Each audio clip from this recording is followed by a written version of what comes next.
Everyone's doing books I will accept no criticism on TikTok, so I'm gonna do books I will accept no criticism on here. However, be warned, you probably already know what I'm gonna say because this is a Stephanie Garber Stan account and an Invisible Life of Addie LaRue account, and I basically just told on myself with that whole premise.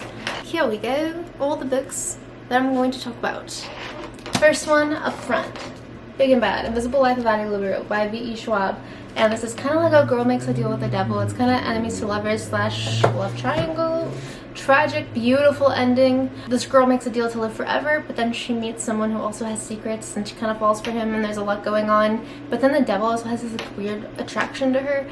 And the way that it's written is almost like a love poem. Like, I love when authors write so poetically and beautifully. Kind of like Song of Achilles vibes, but like as they're just dissecting all of the romance and stuff, because it feels just like the way the speech is like a fantasy novel within itself. Granted, this is a fantasy novel or a romantasy, but yeah, I just appreciated the writing, I appreciated the plot, I appreciated everything about that. And then the Once Upon a Broken Heart trilogy, the third book hasn't come out yet, is about the Prince of Hearts making a deal with Evangeline, a sweet, innocent girl who just wants to protect the man that she loves from marrying her stepsister. Not really protect him, but she mainly just wants him for herself because they were like saying they had feelings for each other, but then he gets like betrothed to this stepsister of hers.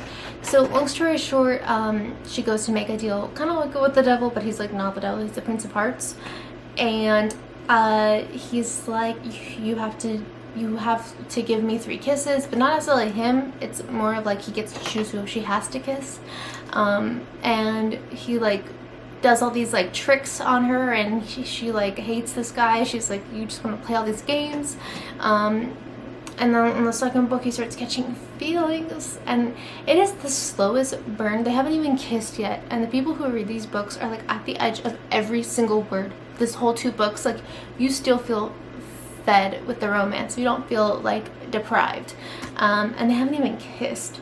So the third book is really just gonna wreck and destroy everyone's soul. Like, I'm sure there's gonna be a happy ending because I've never known Stephanie Garber to be so cruel, but I don't know.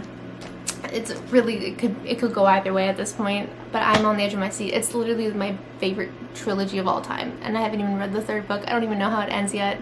And then the first and OG trilogy of Stephanie Garber is the Caravel series, where the second book is Legendary, where she introduces the Prince of Hearts, Jax, who now has his own sub-series, which is her spin-off series, which is the Once Upon a Broken Hearts trilogy. So I love how she did that.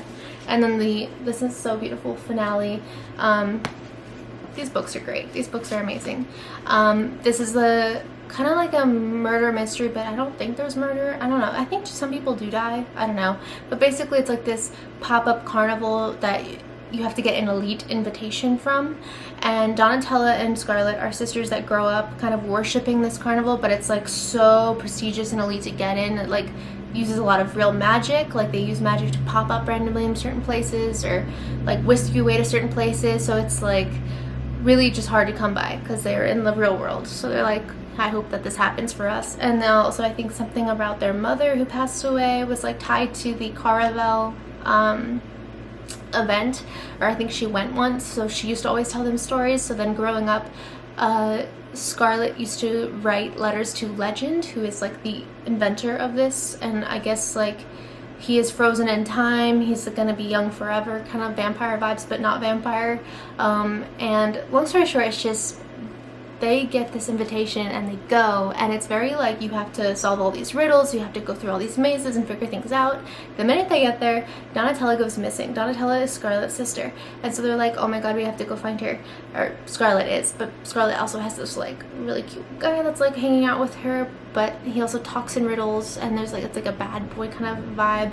And the thing is, like, you're in this game, so you don't know if like the guys who are flirting with you and you're having these romantic connections, you don't know if they're playing the game too on you or against you. So it's just like you can't really trust anyone. But then there's romance, and it's just like, it's the best fantasy romance trilogy of my life.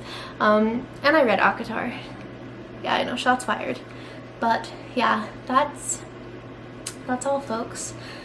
So if you read any of these books, please comment below and tell me if you also agree that they're 5 stars. Again, I'm not going to accept criticism on them, but you can still criticize them. I just won't reply. And yeah, okay, I love you. Thanks, bye.